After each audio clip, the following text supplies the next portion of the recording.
Hey, grade 10s. So I'm just making a video here just to show you how to graph quadratic relations that are in vertex form.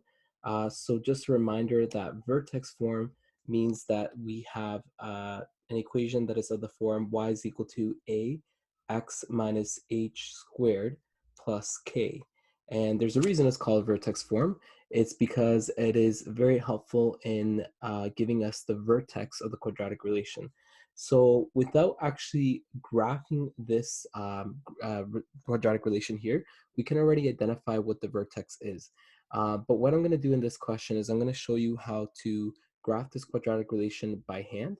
We can obviously use technology, but in this case, I want to show you two ways that we can do it without technology. The first way is with a table of values, and the second way is by using our knowledge of transformations. So before we even begin, um, in order to do a table of values, we need to know where the vertex is because we want to purposely pick coordinates that are close to the vertex as much as possible. So in this case, just by looking at this equation here, I hope everyone can tell that the vertex is going to be 4 and -2. And if you're looking at this and thinking, how did you get that? Well, let's just briefly go over this. So we learned in the last couple lessons that the h value right here in vertex form tells us what the x coordinate of the vertex is. So this is my x coordinate, it's 4. And just remember that when it looks negative, it's actually positive. So just kind of watch out for the signs there. And then we can see here that our y coordinate, the y coordinate of the vertex is going to be the k value here, which is the variable that is by itself at the very end of the vertex form. So it's going to be -2 in this case. Because we know that the vertex is at 4 and -2, we want to purposely pick x coordinates that are close to 4. And ideally, we want to pick points that are to the left and to the right of the vertex. And remember that the x coordinate of the vertex has a very special name. It's called the axis of symmetry. So just by focusing on the axis of symmetry, which would be 4, we can already start to identify um, a couple other points that are on the quadratic relation that are close to the vertex. So like I said, I'm going to purposely pick a couple numbers and to the left and to the right of x is equal to 4. So I'm going to pick 1, 2, 3, 4, 5, 6, 7, and I'll stop there. So for my x, I'm going to have 1, 2, 3, 4, 5, 6, and 7. And like I said, I purposely picked 3 that were before the vertex and 3 that were right after the vertex. And again, you can pick anything for the x coordinates. You could even have fractions, negative numbers, any range you want, but ideally pick whole numbers. Try to make it easy for yourself. So what we're going to do in this case is just use our table values. We're going to sub in the x coordinates into the equation to figure out what the y coordinates would be. So I know that y is equal to 2 and then multiplied by x minus 4 squared minus 2. So I'm just going to go through the steps here and I may not show all the work. So when I sub in 1 into this equation, I have 2 multiplied by 1 minus 4, which is -3 squared, minus 2, and this ends up giving me a total answer of 16. And again, I know I didn't show all the work here, but I essentially did -3 squared. So you always do exponents first. That's 9. 9 times 2 is 18, and 18 minus 2 is 16.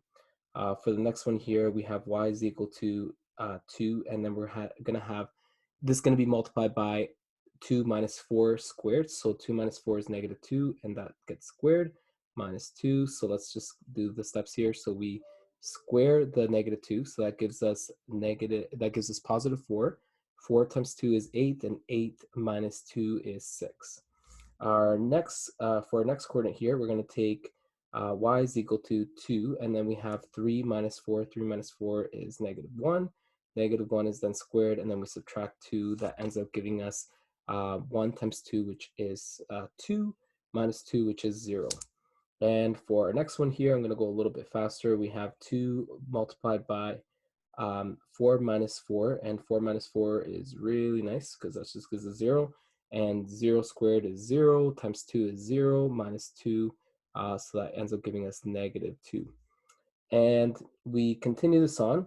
So for x is equal to 5, we have y is equal to 2, and 5 minus 4 is going to be 1, and 1 is squared, and then we multiply by 2 and then subtract 2. So 1 squared is 1 times 2 is 2, 2 minus 2 is 0.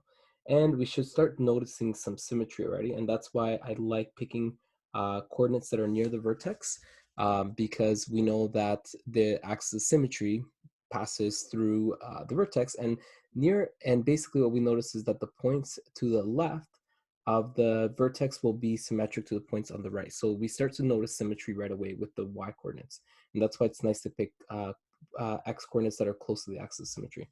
And just finishing this off here, we have y is equal to 2, and then of course 6 minus 4 is 2, and we're going to start noticing a lot of similar answers. 2 squared times 2 minus 2 is going to give us 8 minus 2, which is 6. And again, not a coincidence, that's the answer up here. And finally, you can pretty much take a guess, but we're still going to do the work just to be sure. We have 2 multiplied by 7 minus 4, which is 3. So we have 2 times 3 squared. 3 squared is 9, times 2 is 18. 18 minus 2 is 16. And again, that is the same y coordinate that we had when x is equal to 1.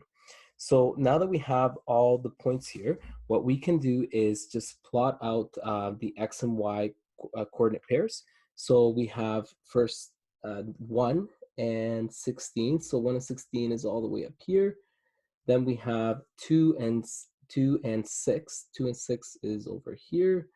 Then we have 3 and 0. And of course, because we had 3 and 0, we know that 3 is one of the zeros. Next, we have the vertex, which is 4, -2, and we knew that right from the beginning because we looked at our h and k values. Then we have 5 and 0, and just finishing this off here, we have 6 paired up with 6, and of course, 7 is paired off with 16. And I'm just losing track here. Yes, it's right there. Perfect. So now that I have all my points here, it doesn't have to be a perfect graph, but as long as I do my best to draw a curve going through this, I'm pretty good. So I'm just going to draw this out. So I have a curve that looks like this. So it passes through these 7 points, and this is pretty accurate. Okay, so I showed how to graph it using a table of values. Let's try the other strategy that we have, which is to use our knowledge of transformations. I will erase all the work, so clear the drawings, and let's start from the beginning. So if we want to use our knowledge of transformations, what we are going to do first is analyze what the A, H, and K values are, because this is going to tell us how we are going to transform our parent function, which is y is equal to x squared. So the first thing we notice is that the a value here is 2, the h value is 4, and the k value is -2. So what is this for? So let's just explain what these three different variables do. So we know that our original parabola, which is y is equal to x squared, is always going to be the graph that we will compare all graphs to. So we will first draw out what y is equal to x squared is, and from there, we will be applying these transformations. So I just want to briefly go over what each of these variables do. A is equal to 2. What that means is that you are going to take all the y coordinates that are in y is equal to x squared, and you're going to be multiplying them by 2. So they all get vertically stretched. When h is equal to 4, what that does is it means that we're going to take our parabola that is transformed when you vertically stretch it by a factor of 2, and we're going to move it 4 units to the right. So I'm just going to put a little symbol here so I remember 4 units to the right. And of course, k is equal to -2. That means that I'm going to move 2 units down. And again, if you are not sure how I'm getting these transformations, go over the lesson that we had on the just the basic transformation on quadratics. So I went over the 3 different variables and the different effects that they have. Essentially, what we're doing in this question is we're working with all 3 transformations in one question here. So first, what I'm going to do is I'm going to draw my parabola y is equal to x squared, and I'll do this in blue here so you can it kind of stands out a little bit. So I have 0, 0, 1, 1, 2, 4, and the other one is 3, 9. And if you're wondering how I'm getting these values, two ways that I can get it. I can either memorize it or I can simply square it in my head as I go along. So all I'm doing is I'm taking 0 squared, which is 0, 1 squared, which is 1, 2 squared, which is 4, and 3 squared, which is 9. And of course, if I do this for the negative x coordinates, I'm going to have the same answer. So I have -1 paired with -1, -2 paired with 4, and of course we have 3 paired with -3 paired with 9. And now that I have all my coordinates here, I'm going to connect the dots. So we have, let me do a different color here. So I connect all these points here and I do my best to draw a curve. And this is my parabola of y is equal to x squared. So this is the first one that I have, y is equal to x squared. So what I'm going to do next is I'm going to start transforming this parabola step by step. I'm not going to do it all in one go. I can do that, but I think just to make it easier, I'm going to go step by step. So what I'm first going to do is show the the transformation of A. I'm going to do this in a different color. So what's going to happen is I will draw out what happens when I have 2 in front of x squared. So I hope you remember this from the previous lesson. What we did is if we have a value of 2, that means that each of the y coordinates get multiplied by 2. So for example, 0, 0, obviously nothing happens. It just stays as 0, 0. 1 and 1 gets moved to 1 and 2. 2 and 4 gets moved to 2 and 8.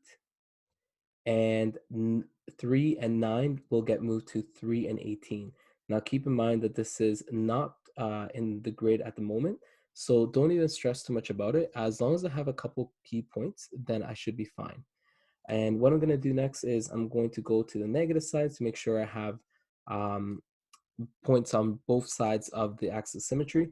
So I noticed that the point -1 and 1 gets moved to -1 and 2. And I noticed that the point -2 and 4 gets moved to -2 and 8. And of course, we don't see it up here, but -3 and 9 will get moved to -3 and 18. So as long as I have a couple points here, I can start to draw the parabola, what it looks like. So I can see here that the graph of y is equal to 2x squared is going to look like this. So it's essentially the same graph that we had before of y is equal to x squared, but it's thinner. That's the only difference. And of course, please don't mind my drawing. It's definitely not perfect, but it just gives you an indication of what the graph looks like. And then the last two steps are dealing with the translations. And because the translations tend to be a little bit easier, you could actually do them all in one big step. But since we're still pretty new at this and I want to make sure you're really following, I'm just going to go step by step here. So I'm going to go in order. So I'm going to do H and then K. So I can move, what I'm going to do next is I'm going to move this red parabola of y is equal to 2x squared 4 units to the right. So that means that the point 0, 0 will now get moved to 4 and 0. The point 1 and 2 will now get moved to 1, 2, 3, 4, will now get moved to 5 and 2. The point 2 and 8 will now get moved to 1, 2, 3, 4, 6, and 8. And of course, for the other side of the axis of symmetry, we can see that -1 and 2 and y is equal to 2x squared will now get moved to 1, 2, 3, 4, 3, and 2. And we have the point -2 and 8, which will get moved to 1, 2, 3, 4, 2 and 8. So 2 and 8 is the new point there.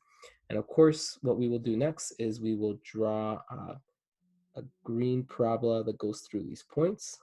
And just to be clear, this green parabola that we have is the graph of y is equal to 2. And the only difference here is that instead of just x squared, it's going to be x minus 4 squared because we have taken this previous graph and moved it 4 units to the right.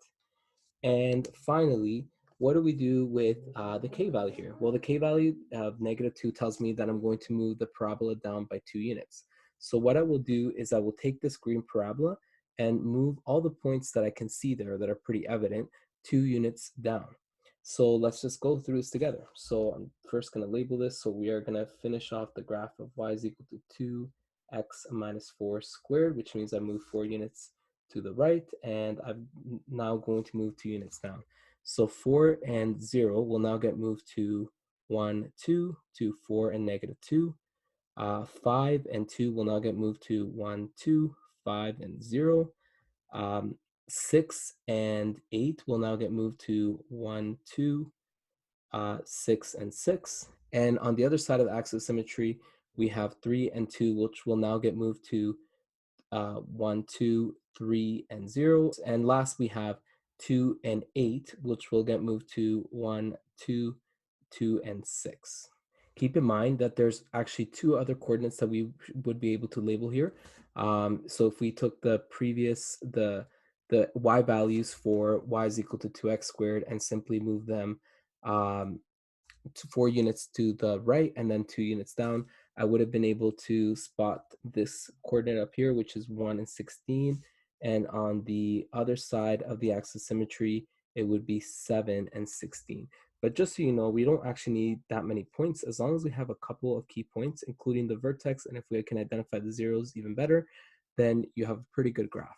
So what we're going to do now is just connect the dots and do our best to draw a nice curve going through the points as best as possible. I'm not going to go all the way up there, but you can just start to see what the curve is looking like. And this is what our graph looks like. Now, just remember that graph and let's compare it to the actual graph using technology and we can see how accurate we were. And this is what the graph was supposed to look like. So you can actually see it's actually not too bad.